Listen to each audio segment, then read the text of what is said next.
like Lobo too. So when you And what's so funny is that the only person who I think teamed up with Lobo and didn't have a problem was Starfire, oddly enough. So to go Really? figure, yeah. Because you know what, Starfire, her whole thing is that she's like all about just, you know, seeing the individual. Yeah. She gives everybody a shot, but the thing about this, Lobo's a piece of crap, just through and through. He's a bona Starfire fide was able to find some good in him at some point. I was like, wow. He's a I have some standards to live up to. So certain characters can stand on their own. Others, you kind of have to rely more on them interacting with these other established characters. Ghost Rider, he's kind of one note.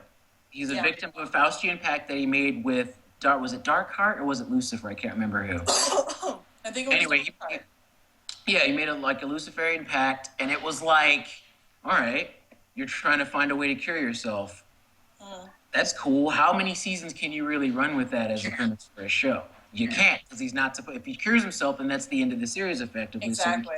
It's kind of like Constantine. Like you have an opening for many things to happen, but you don't have enough for like that subplot. Like kind of like the X-Files. The X-Files had like this big overhanging plot, and then they could have like every week a little bit of something mixed in with something else, and it didn't throw you off the main train. With a lot of these one-note characters, I feel that it's like that. They don't have enough substance to string out and attach to other things. So when they try to make a series, it falls. X-Files strung you along with the intrigue of the whole sci-fi thing. So I think that's why that was able to go along as far as it did.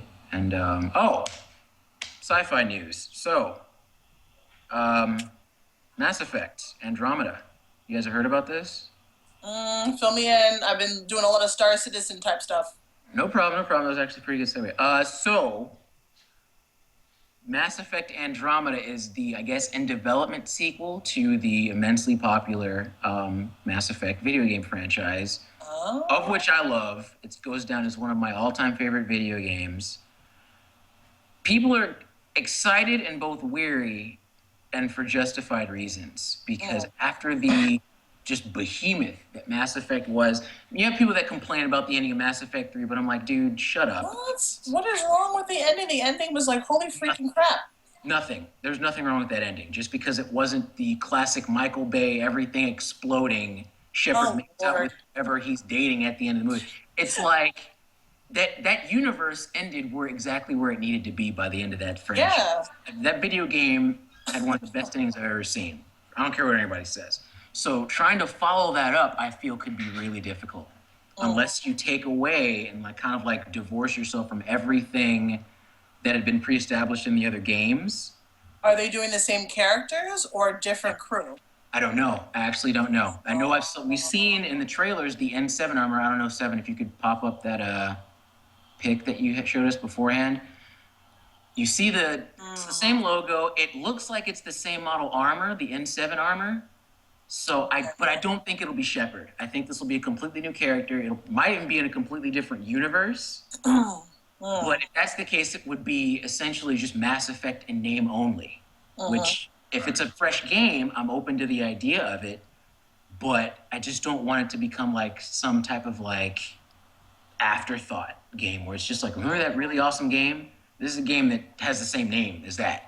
I kind of felt the last Dead Space game was kind of like that. Like, okay, does this really need to be here? Type in the storyline. So hopefully it doesn't go that route. Hopefully it won't either. And then I know there's always that issue of which platform it'll be on. Is it going to be on PS4? Is it going to be on Xbox? Is it going to be on everything? And then the poor PC kids, they always get. Hold on. And there's always that issue of the PC kids kind of just getting left out in the cold. For some, before it was a complete opposite. It was like PC first, and then they would port it over to the consoles. Now it's backwards now. Yeah, it's backwards. Yeah. So we shall see on that one. I don't know. I'm curious, but I'm a little bit worried because I love Mass Effect so much. I love Mass Effect. I was a huge Mass Effect fan. Yeah, I just don't want that to have like some type of marred. There she goes. She's back. I don't want to have it to have red on its ledger, to borrow a phrase from Black Widow. Yeah. Oh, that's funny. Oh man, any other gaming news while we're on the subject? Was it Geisha? Oh god, seriously? I'm gonna let you guys go. About Gears. I can't play it. it. You know, this is so funny. I play a lot of first-person shooters.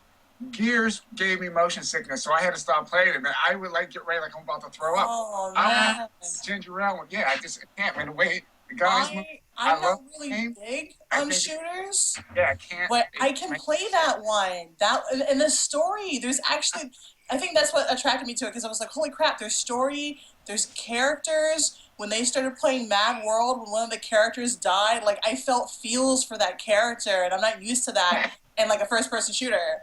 So I like the Gears space. So I'm excited now. Then there's a reason to pick up an Xbox controller again. I honestly, he puts out good games, man. Blinsky, so it's good to see him back in. Oh God, man, it's the year of fours, guys. Everything is 4 now. Gears of War 4, and then we also have Uncharted 4, which looks right up my alley because I love adventure games like that, but I've just never picked it up. You've never played Uncharted? Not a one. Oh my God, it's like Deadpool and a Lara Croft costume. Like, that's the best way I can describe the humor, the antics. They really do make sure they have a really well-known actor cast. Like, Claudia Black was in the last one, and I was just like, holy crap. I really appreciate that series. It's really fun, so I'm looking forward to that. If there's a 4th one, oh boy, I'm going to have to make some room on my schedule because, yeah. Nice. Yeah, 4 is, there's a lot of fan buzz coming around that one. Not a lot of people that I know who played it seem like worried, but they do have high. You really haven't messed up. The formula is so simple. It's like you have to work hard to mess that up, like really. And admittedly, I do like because the main character totally reminds me of Nathan Fillion, the actor. So, well, I don't know. I'll give it a shot, most definitely. Yeah, I was told it's good. I haven't played it yet, but my friends who have played it, they said that it's actually really good. So I have faith. Have faith. We'll see. But I do like the archaeologist adventure thing. And the same essence of Lara Croft. Yeah, the reboot. They did real good with that. I'm sorry. The new Tomb Raider is probably one of the best examples of a properly rebooted franchise. Because I know people groaning so hard when it's like, they're doing it all over again. That's so stupid. But no, it needed to be. Her origin was friggin' solid, dude. She's like, the motions that she goes through in the first portion of her game. It's like, yeah, she's gonna be a badass by the time this is done. And you're seeing with each game that progress that she makes as an adventurer, as a character, as a hero. It's great. It's great. And I love that they're finding this middle way between solid storytelling, engaging fun gameplay, and yet they're somehow able to tie it all together into a game franchise where they're all not reliant upon one another, but it's like a long-running series that all kind of connects. It's not just previously in this game, so yeah, I think that's solid. So good stuff to look forward to gaming-wise. When I finally get my PS4, I will play all these games. And I will come back and tell you guys exactly how I'm feeling. Oh, man, I can only stick with Xbox. I can't get both, man. You go broke by games are too damn expensive. Oh, yeah, you don't like the fact that they charge you Destiny. Oh, my God, Destiny. Okay, there's so much that could be said right there. Where do we start? Money back to that game. They may be mad about Destiny. Buy the game, and it's not even a complete game. You know what I mean? It's almost like they gave you a demo or something. You go home, they want you to pay, $50 or another for the season pass. And you gotta pay for every little thing. It's just, they didn't sell you a complete game. That's what pissed me off with Destiny. And the only thing that I can say to you guys about it is the only way how you check the companies on this is when they put out a DLC. If you're really not that sold on the game, don't buy it. Yeah. No, don't buy it. You're just gonna have to take it out and just don't buy it. Their wallets. They have to stop this because I wasn't really happy with the deletion of the couch split screen multiplayer. Everything has to be LAN online now. I can't play a multiplayer game sitting right next to my friend unless it's a fighting game, and barely that. So now you have all this downloadable content to make this online game better, but then you have to pay extra for it. What the heck is that for? It's ridiculous. Yeah. And don't even get me started on the accessories and stuff that you add on to it, like the controllers and stuff. It's Was there something else that you're gonna get into about it? Yeah. Okay. I play a lot of first-person shooters. Okay, I play a lot of Call of Duty Ghost and Black Ops 3 and things like that. I think mod controllers have just messed up the gameplay. It's even with the pros. I mean, you have a controller that can change the fire rate of the weapons. You can stab faster. You can jump, shoot at the same time, auto aim. And I'm like, what happened to the skill? So basically, it's a pay for play or pay to win game. Yeah. So it's like you might have some dude. It's like no one uses standard controllers anymore. I mean, I still run with a standard.